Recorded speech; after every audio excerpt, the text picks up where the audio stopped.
Equal justice under law is not merely a caption on a facade of Supreme Court building. It is perhaps the most inspiring ideal of our society. It is one of the ends for which our entire legal system exists.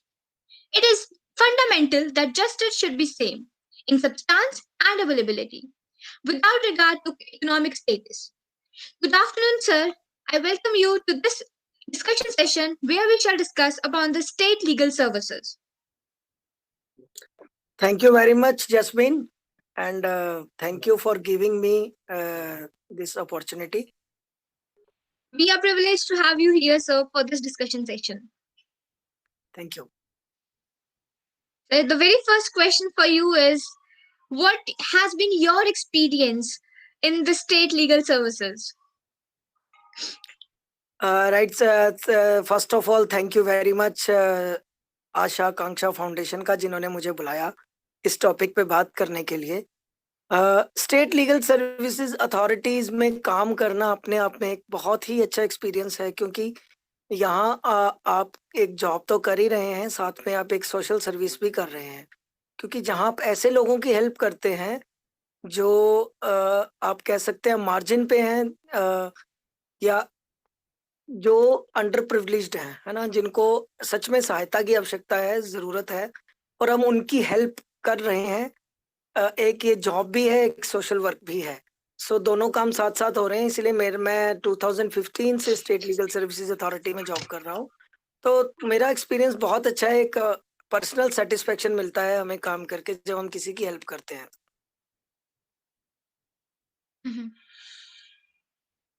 ठीक है sir. Sir, आपके लिए question है कि state legal services actually में अगर हमें किसी एक नए बच्चे को समझाना हो, अगर कोई जिसे बिल्कुल भी नहीं इसके बारे में आइडिया है, तो हम उससे कैसे बताएंगे कि what all are the events covered in this state legal services? State legal services authority की हायरार्की के बारे में थोड़ा सा मैं आपको बताना चाहूंगा कि स्टेट लीगल सर्विसेज अथॉरिटीज है क्या। स्टेट लीगल सर्विसेज अथॉरिटीज एक एक्ट है, लीगल सर्विसेज अथॉरिटीज 1987 में जो बना था, उसके अंडर ये कॉन्स्टिट्यूट हुआ था, जो 9 नवंबर 1995 को जिसको इनॉग्रेट किया गया था, जिसको हम आजकल लीगल सर्विसेज डे के नाम से भी जानते हैं। ये जनरल नॉलेज के लिए भी एक क्वेश्चन है कि लीगल सर्विसेज डे कब आता है, तो वो 9 नवंबर को होता है, राइट। तो लीगल सर्विसेज अथॉरिटीज को बनाने का जो मेन कारण था वो ये था कि कई लोग ऐसे हैं जो बहुत गरीब हैं, अवेयर नहीं है। बेसिकली जो स्टेट लीगल सर्विसेज अथॉरिटी का जो काम है वो legal aid and legal services and legal advice free of cost लोगों तक पहुंचाना है।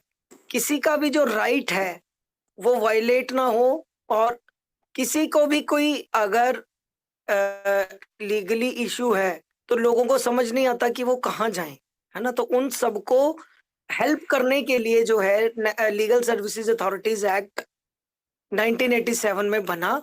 देन 9 नवंबर 1995 को नालसा यानी नेशनल लीगल सर्विसेज अथॉरिटीज बना। नेशनल लीगल सर्विसेज अथॉरिटी जो है सारी स्टेट लीगल सर्विसेज अथॉरिटी और डिस्ट्रिक्ट लीगल सर्विसेज अथॉरिटीज को मॉनिटर करता है। नेशनल लीगल सर्विसेज अथॉरिटी के जो पैटर्न इन चीफ हैं वो honourable chief justice of India होते हैं, और जो सीनियर सेकंड जज हैं सुप्रीम कोर्ट ऑफ इंडिया के, वो उसके ऑनरेबल एग्जीक्यूटिव चेयरमैन होते हैं। इसके अलावा एक मेंबर सेक्रेटरी रैंक की पोस्ट होती है, जो सेशन जज रैंक के जो ऑफिसर हैं वो इसमें काम करते हैं मेंबर सेक्रेटरी के रूप में, और इसके अलावा भी बहुत सारा स्टाफ नालसा में काम करता है नेशनल लीगल सर्विसेज अथॉरिटी में। अब हम आते हैं state legal services authority. State legal services authority के जो पैटर्न इन चीफ हैं वो उस स्टेट के ऑनरेबल चीफ जस्टिस होंगे हाई कोर्ट के, और जो सेकंड जज होंगे वो वहां के ऑनरेबल एग्जीक्यूटिव चेयरमैन होंगे, और उसके जो वहां पे भी एक मेंबर सेक्रेटरी रैंक की पोस्ट क्रिएट की गई है। जो मेंबर सेक्रेटरी रहते हैं वो सेशन जज, डिस्ट्रिक्ट एंड सेशन जज रैंक के जुडिशियल ऑफिसर होते हैं, जो स्टेट लीगल सर्विसेज अथॉरिटी के जो मेंबर सेक्रेटरी होते हैं। एंड देन हम आते हैं डिस्ट्रिक्ट लीगल सर्विसेज अथॉरिटी के ऊपर। District legal services authority district level पर काम करती हैं, जैसे आपको नाम से ही पता चल रहा होगा। डिस्ट्रिक्ट लीगल सर्विसेज अथॉरिटी के जो चेयरमैन रहते हैं वो उस डिस्ट्रिक्ट के डिस्ट्रिक्ट एंड सेशन जज रहते हैं। इसके अलावा एक सीजेएम रैंक के जो ऑफिसर हैं, judicial officer, chief judicial magistrate जो होते हैं, वो उस डिस्ट्रिक्ट के secretary district legal services authorities होते हैं, जो लीगल सर्विसेज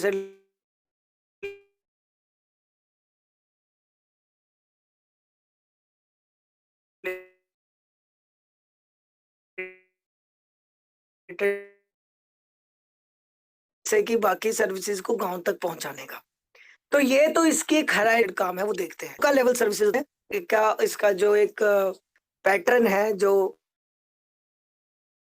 कैसे ये बनती है, काम करती है। तो हम नेशनल नालसा से लेकर के तालुका लेवल तक हम लोग काम करते हैं, जो सारी नालसा मॉनिटरिंग करती है, नालसा से स्टेट में, और उसके बाद जो सर्विसेज है लोगों तक पहुंचाई जाती है। अगर आपको किसी को बताना है स्टेट लीगल सर्विसेज अथॉरिटी क्या काम करती है, स्टेट लीगल सर्विसेज अथॉरिटी का जो मेन काम है legal aid and legal awareness का रहता है। आप इसको जुडिशरी का सोशल विंग भी कह सकते हैं, सोशल सर्विस विंग भी आप इसको कह सकते हैं, जिसमें अगर किसी स्टूडेंट के लेवल पे अगर आप कह रहे हैं, अगर कोई लॉ स्टूडेंट है, उनके लिए state legal services authority Chandigarh और maximum state legal services authority internships provide करवाती हैं। अगर किसी ने इंटर्नशिप करनी हो तो वो स्टूडेंट एसएलएसएस के साथ कांटेक्ट कर सकता है। और इसमें हम लोग कोशिश करते हैं कि जो लोग जिनको अपने लीगल राइट्स का नहीं पता, हम उन तक पहुंचे और उनको लीगल सर्विसेज के बारे में बता सकें। Okay sir. तो सर इसमें बेसिकली हम लोगों को जो है सर्विसेज के बारे में बताते हैं free of cost, so that हम उन्हें अवेयर कर सके विद द जुडिशरी मैटर्स। तो सर इसमें अब, हाँ जी, नॉट ओनली जुडिशरी मैटर्स, बहुत सी चीजें ऐसी हैं, जैसे मैं आपको बता देता हूँ कि लीगल एड का तो काम हमारा है ही, इसके अलावा हमारे बहुत से काम ऐसे हैं जो हम आउट ऑफ द वे जाके भी काम करते हैं, जिसमें धीरे धीरे जब हम बात करेंगे तो सारी चीजें क्लियर होंगी कि हम किन किन लोगों को लीगल सर्विसेज प्रोवाइड करते हैं। सबसे बड़ी बात तो ये है, अगर आप कहते हो तो मैं इन सब चीजों के बारे में जी भी सर बता देता बिल्कुल। हूँ, अगर इसके बारे में आपका कोई क्वेश्चन तो मान। सबसे पहले कोई भी लेडी, कोई भी बच्चा जिसकी उम्र 18 साल से कम है, कोई भी सीनियर सिटीजन, कोई भी SC ST वाले लोग कैटेगरी से जो बिलोंग करते हैं, CST कैटेगरी से, और कोई भी पर्सन विद डिसेबिलिटीज, और जिनकी एनुअल इनकम 3 लाख रुपए से कम है जनरल कैटेगरी में, वो लोग भी हमारे पास लीगल सर्विसेज के लिए, लीगल एड के लिए अप्लाई कर सकते हैं। और ये स्टेट में अलग अलग हो सकता है, कई जगह पे अभी 1 लाख है, कई जगह पे 3 लाख है। और इसके अलावा आप कोई भी जो कस्टडी में, जो जेल में जो कैदी हैं, अगर उनको भी हम लीगल सर्विसेज की जरूरत है तो हम उनको प्रोवाइड करवाते हैं। कसाब का नाम सबने सुना होगा, कसाब को भी हमने लीगल एड प्रोवाइड करवाई थी क्योंकि वो उसका राइट था। इसके अलावा कोई भी व्यक्ति, अगर किसी को भी लीगल सर्विसेज की जरूरत है तो वो हमारे पास आ सकते हैं। ये हम डिस्ट्रिक्ट कोर्ट्स में, हाई कोर्ट्स और सुप्रीम कोर्ट तक हम सबको free of cost legal services provide करवाते हैं। किसी भी टाइप का ट्रिब्यूनल है, चाहे वो लेबर कोर्ट है, चाहे वो रेलवे क्लेम्स ट्रिब्यूनल है, चाहे वो DRT है, चाहे वो कैट है, चाहे वो NGT है, सभी टाइप के ट्रिब्यूनल्स में भी हम उनको लीगल सर्विसेज प्रोवाइड करवाते हैं। इसमें एक छोटी सी चीज है कि हम तक अप्रोच कैसे किया जाए। हम तक हमारा जो टोल फ्री नंबर है, नेशनल टोल फ्री नंबर है, वो 15100 है। चंडीगढ़ में अगर किसी को कांटेक्ट करना है तो 1516 हमारा टोल फ्री नंबर है। कोई भी आ सकता है, कोई भी हमें फोन करके भी अपनी जो है वो क्वेरी पूछ सकता है। Okay sir. तो सर अगला क्वेश्चन है कि why a student should Aspire for this field, कि हम स्टूडेंट लेवल पे हमें कौन सी चीज है जो हमें कह लीजिए कि इस चीज की तरफ आकर्षित करती है, या हमें क्यों इस चीज के तरफ जाना चाहिए? देखिए, दो तीन टाइप की बातें इसमें आती हैं कि तो जो जितने स्टूडेंट्स हैं वो अगर तो कोई लॉ बैकग्राउंड से रिलेट करता है तो लॉ लॉ स्टूडेंट्स के लिए सबसे बड़ी चीज जरूरी है क्योंकि उन्होंने आगे इस प्रोफेशन में जाना है। जितने लॉ कॉलेजेस हैं सब में बार काउंसिल ऑफ इंडिया ने लीगल एड क्लिनिक्स जो है वो कंपलसरी किए हैं कि हर लॉ कॉलेज में एक लीगल एड क्लिनिक होना चाहिए। मैक्सिमम कॉलेज में है, कई जगह वो वर्क करते हैं कई जगह नहीं करते, वो एक अलग चीज है। अ, इसके अलावा आपके अंदर अगर आप सोशल सर्विस करना चाहते हैं तो स्टेट लीगल सर्विसेज अथॉरिटी आपको एक प्लेटफॉर्म प्रोवाइड करता है जिसको हम टर्म यूज करते हैं PLV, means para legal volunteers. आप चाहते हैं कि आप कहीं सोशल सर्विस करना चाहते हैं, बीइंग अ स्टूडेंट आप हेल्प चाहते हैं, कुछ किसी के लिए करना चाहते हैं, तो आपके लिए पीएलवी यानी पैरा लीगल वॉलेंटियर्स के हमारे पास रिक्वायरमेंट रहती है, जिनको हम क्योंकि हमारा ऑफिशियल स्टाफ सब जगह जाके काम नहीं कर सकता तो उसके लिए हम फील्ड में काम करने के लिए पैरा लीगल वॉलेंटियर्स को अपॉइंट करते हैं। पैरा लीगल वॉलेंटियर्स जो हैं वो ग्राउंड लेवल पर हमारे लीगल एड क्लिनिक्स काम करते हैं कॉलोनीज में या विलेजेस में, जहाँ पे क्योंकि अब हम तो चंडीगढ़ में है, चंडीगढ़ एक छोटा सिटी है, मान लो आप राजस्थान में है, राजस्थान में लीगल सर्विसेज अथॉरिटीज का जो मेन हेड ऑफिस वो जयपुर में है। इसके अलावा डिस्ट्रिक्ट लीगल सर्विसेज अथॉरिटीज काम कर रही हैं, लेकिन डिस्ट्रिक्ट लीगल सर्विसेज अथॉरिटी का ऑफिस जो उस डिस्ट्रिक्ट के डिस्ट्रिक्ट एंड सेशन कोर्ट में होगा। लेकिन अगर ग्राउंड में किसी को गांव में किसी की हेल्प चाहिए, किसी को किसी टाइप की हेल्प की जरूरत है तो उसके लिए हम पैरालीगल वॉलंटियर्स को अपॉइंट करते हैं और हर एरिया में हम लीगल एड क्लिनिक्स खोलते हैं।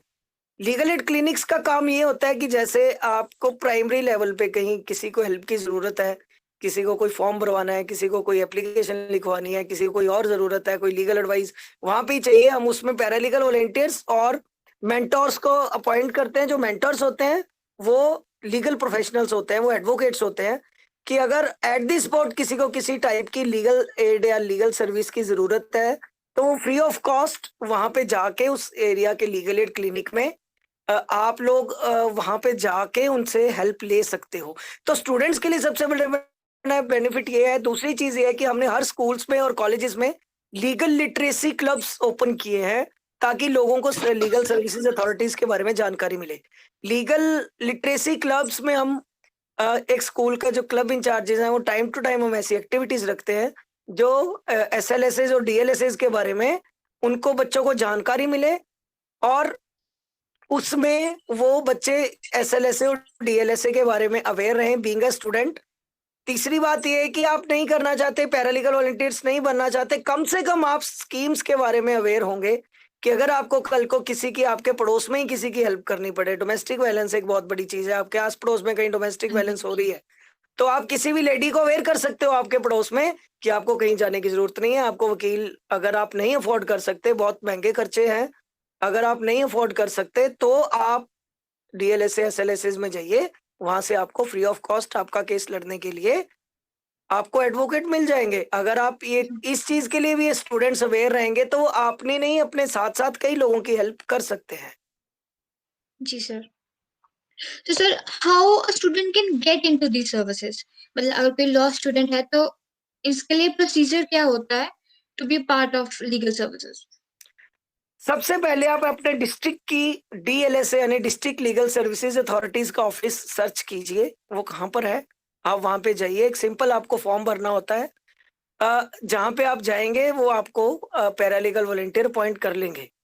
इसके अलावा लॉ स्टूडेंट्स के लिए मैंने जैसे बताया कि जितने भी लीगल एड क्लिनिक्स हैं वो कंसर्न डीएलएसएस जो लोकल डीएलएसए एसएलएसए है वहाँ के कॉलेजेस यूनिवर्सिटीज के साथ मैक्सिमम लिंक्ड होते हैं। तो अगर कोई ऐसा है तो आप ज्यादा नहीं तो अपने कॉलेज यूनिवर्सिटी में भी अपना लीगल एड क्लिनिक एक्टिव करके वहां पे ऐसी एक्टिविटीज करवा सकते हैं। आप ऐसी वर्कशॉप्स रख सकते हैं, लॉ स्टूडेंट्स के लिए नहीं, अदर स्टूडेंट्स के लिए भी, अदर फील्ड की फैकल्टी के लिए, अदर फील्ड के स्टूडेंट्स के लिए आप ऐसी फैसिलिटीज रख सकते हैं क्योंकि जरूरी नहीं कि स्टूडेंट्स के साथ प्रॉब्लम नहीं होती। तो अगर आपके कॉलेज में और भी स्ट्रीम्स हैं तो लॉ स्टूडेंट्स आप बीइंग अ लीगल बैकग्राउंड तो आप उनकी हेल्प कर सकते हैं। अपना लीगल एड क्लिनिक कॉलेज में वर्किंग आप करवाइए कि जो लीगल एड क्लिनिक्स जैसे मैंने आपको बताया बार काउंसिल ऑफ इंडिया ने कहा है कि लीगल एड क्लिनिक्स हर कॉलेज में होने चाहिए। तो आप उनको एक्टिव करवाइए और वहां पे आप काम कीजिए। आपको वो नॉलेज तो मिलेगी मिलेगी, इसके अलावा आपने जो आगे लॉ बैकग्राउंड में जाना है उसके लिए भी आपको काफी स्कोप मिल जाएगा। ओके एंड सर, अगर जैसे हम स्टूडेंट्स के लिए, जैसे मैंने पहले भी पूछा कि कौन सी वो ड्राइविंग फोर्स हो सकती है कि हमें कौन सी चीज इंस्पायर करती है, अगर हमें जैसे लॉ स्टूडेंट, कोई भी लॉ स्टूडेंट है, उसे अपने श्री में या कहीं पे भी किसी भी अपने ना है, उसके लिए आपने बोला कि स्टेट लीगल सर्विसेज एक उनके लिए एड हो सकता है, या मतलब उनके लिए एट प्रेजेंट एक अपॉर्चुनिटी है, तो वो कौन सी, उनको अंदर से क्या चीज इंस्पायर करती है to be a part of this services? बहुत सारी चीजें इंस्पायर करती हैं। आप अगर इसमें आते हैं तो आपको कई चीजों का पता नहीं है। एसएलएसए की मैं 2-3 सर्विसेज के बारे में मैं आपको बता देता हूँ कि एसएलएसए 3 टाइप की लोक अदालत चलाती है, जिसमें सबसे पहले हमारी बात आती है प्री लिटिगेटिव लोक अदालत की। प्री लिटिगेटिव लोक अदालत मीडिएशन की तरह का एक प्रोसेस है, जिसमें हम दोनों पार्टीज को बुलाते हैं, और दोनों पार्टीज को जब हम बुलाते हैं उसमें किसी एडवोकेट की जरूरत नहीं होती। दोनों पार्टीज को बुला के, कई बार छोटे छोटे इश्यूज बहुत बड़े बन जाते हैं, हम कोशिश करते हैं कि उनको कोर्ट में ना जाना पड़े, क्योंकि कोर्ट में पहले ही केसेस का बहुत बर्डन है, और वहां पे जाके उलझने के अलावा बजाय वह यहीं जज साहब बैठते हैं और कोशिश की जाती है कि उनके मैटर्स को यहीं आपस में कॉम्प्रोमाइज करवा के सॉल्व कर दिया जाए। बीइंग ए स्टूडेंट आपके लिए ये चीज अच्छी हो सकती है, आप आइए यहाँ की प्रोसीडिंग्स देखिए, आप लोगों को लेकर आइए। आपको फ्यूचर में अगर मीडिएटर बनना है तो आपको वो चीजें यहाँ बहुत हेल्प करेंगी कि आप कैसे लोक अदालत में प्रोसीडिंग्स होती हैं, जज साहब किस तरह से फैसले करवाते हैं। बीइंग अगर आपको कल को मीडिएटर बनना है, तो मीडिएटर बनना है तो उसके लिए आपको ये चीजें बहुत हेल्प करेंगी। दूसरी टाइप की लोक अदालत है परमानेंट लोक अदालत of public utility services. Public utility services में आपको पता है कौन कौन सी चीजें आती हैं? Banking, transport, post office and insurance, health, education. ये सारी चीजें जो हैं ये पब्लिक यूटिलिटी सर्विसेज में आती हैं। ये भी एक ऐसी कोर्ट है जो काम करती है, और वहां भी आप सिंपल एप्लीकेशन दीजिए। आपके एरिया में कोई काम रुका हुआ है, कोई सड़कें ठीक नहीं है, पानी की प्रॉब्लम है, लाइट्स नहीं है आपके एरिया में, आपकी एमसी सही काम नहीं कर रही, म्युनिसिपल कॉर्पोरेशन ठीक काम नहीं कर रही, तो आप सिंपल एप्लीकेशन दीजिए। यहाँ पे भी सेम प्रोसेस है।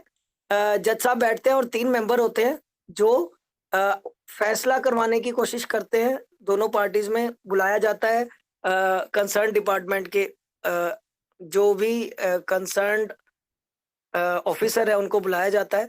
वहां भी स्टूडेंट्स का आके एक बेनिफिट है कि आपको गवर्नमेंट ऑफिस में जो काम होते हैं वो कैसे होते हैं, वो लीगल उनको क्या क्या हेल्प मिल सकती है, वो लोग यहाँ आकर ये देख सकते हैं कि पब्लिक यूटिलिटी सर्विसेज की कोर्ट्स कैसे काम करती हैं, और आप वो सारी चीजें बिल्कुल सामने बैठ के देख सकते हैं, और आपको इससे कई चीजें आपके लीगल प्रोफेशन में काम आने वाली चीजें हैं कि आपको पता होगा कि मैंने 5 साल पहले वो कोर्ट विजिट किया था, उसमें ऐसा होता था।